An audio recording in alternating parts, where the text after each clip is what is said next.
Jonas, chapitre 1. La parole de l'Éternel fut adressée à Jonas, fils d'Amittai, en ces mots. Lève-toi, va à Ninive, la grande ville, et crie contre elle, car sa méchanceté est montée jusqu'à moi. Et Jonas se leva pour s'enfuir à Tarsis, loin de la face de l'Éternel. Il descendit à Jaffo, et il trouva un navire qui allait à Tarsis. Il paya le prix du transport et s'embarqua pour aller avec les passagers à Tarsis, loin de la face de l'Éternel. Mais l'Éternel fit souffler sur la mer un vent impétueux, et il s'éleva sur la mer une grande tempête. Le navire menaçait de faire naufrage.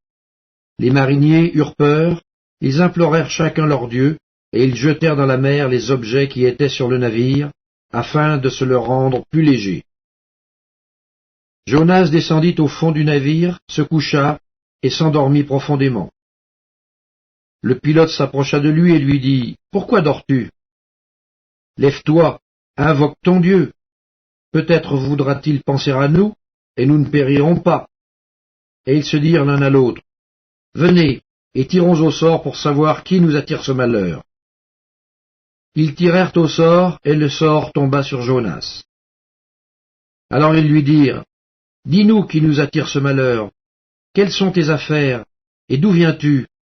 Quel est ton pays, et de quel peuple es-tu? » Il leur répondit, « Je suis Hébreu, et je crains l'Éternel, le Dieu des cieux, qui a fait la mer et la terre. »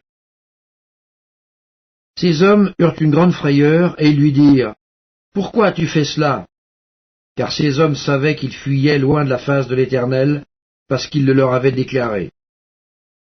Ils lui dirent, « Que te ferons-nous pour que la mer se calme envers nous? » Car la mer était de plus en plus orageuse.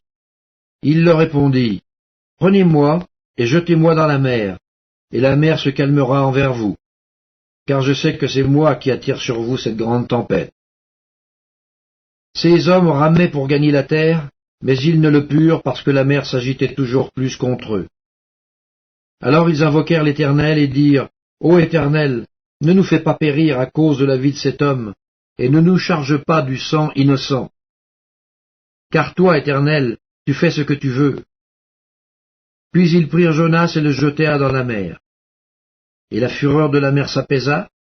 Ces hommes furent saisis d'une grande crainte de l'Éternel, et ils offrirent un sacrifice à l'Éternel, et firent des vœux. Jonas, chapitre 2. L'Éternel fit venir un grand poisson pour engloutir Jonas, et Jonas fut dans le ventre du poisson 3 jours et 3 nuits. Jonas, dans le ventre du poisson, pria l'Éternel son Dieu. Il dit, « Dans ma détresse, j'ai invoqué l'Éternel, et il m'a exaucé. Du sein du séjour des morts, j'ai crié, et tu as entendu ma voix. Tu m'as jeté dans l'abîme, dans le cœur de la mer, et les courants d'eau m'ont environné. Toutes tes vagues et tous tes flots ont passé sur moi. Je disais, je suis chassé loin de ton regard, mais je verrai encore ton saint temple. Les eaux m'ont couvert jusqu'à m'ôter la vie, l'abîme m'a enveloppé, les roseaux ont entouré ma tête, je suis descendu jusqu'aux racines des montagnes, les barres de la terre m'enfermaient pour toujours. Mais tu m'as fait remonter vivant de la fosse, Éternel mon Dieu.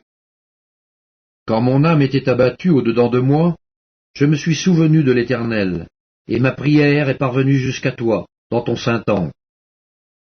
Ceux qui s'attachent à de vaines idoles éloignent d'eux la miséricorde. Pour moi, je t'offrirai des sacrifices avec un cri d'action de grâce. J'accomplirai les vœux que j'ai faits, le salut vient de l'Éternel. L'Éternel parla au poisson, et le poisson vomit Jonas sur la terre. Jonas, chapitre 3. La parole de l'Éternel fut adressée à Jonas une seconde fois en ces mots. Lève-toi, va à Ninive, la grande ville, et proclame-y la publication que je t'ordonne. Et Jonas se leva, et alla à Ninive selon la parole de l'Éternel. Or Ninive était une très grande ville, de 3 jours de marche.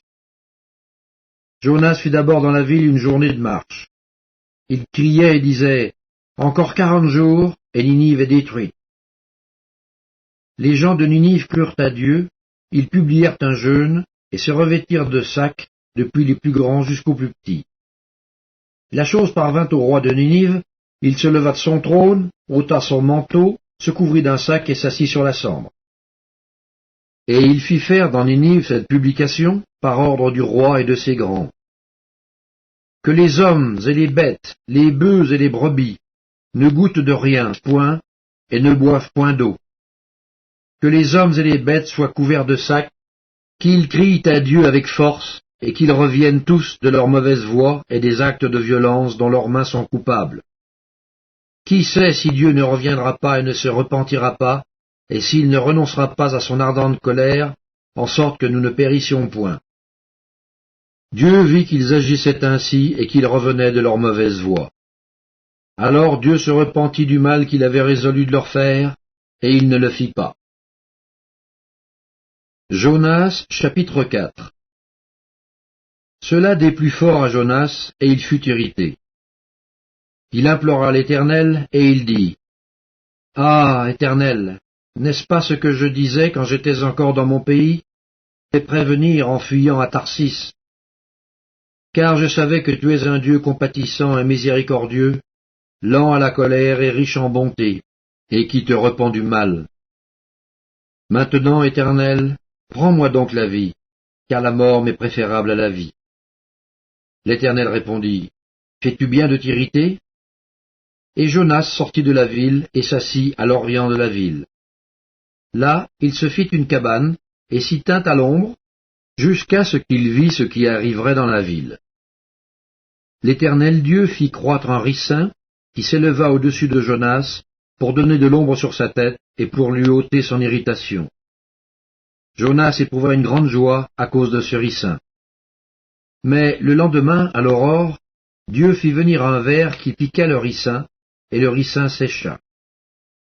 Au lever du soleil, Dieu fit souffler un vent chaud d'Orient, et le soleil frappa sur la tête de Jonas, au point qu'il tomba en défaillance.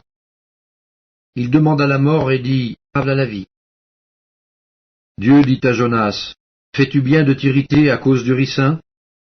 Il répondit, « Je fais bien de m'irriter jusqu'à la mort. » Et l'Éternel dit, « Tu as pitié du ricin qui ne t'a coûté aucune peine et que tu n'as pas fait croître, qui est né dans une nuit et qui a péri dans une nuit?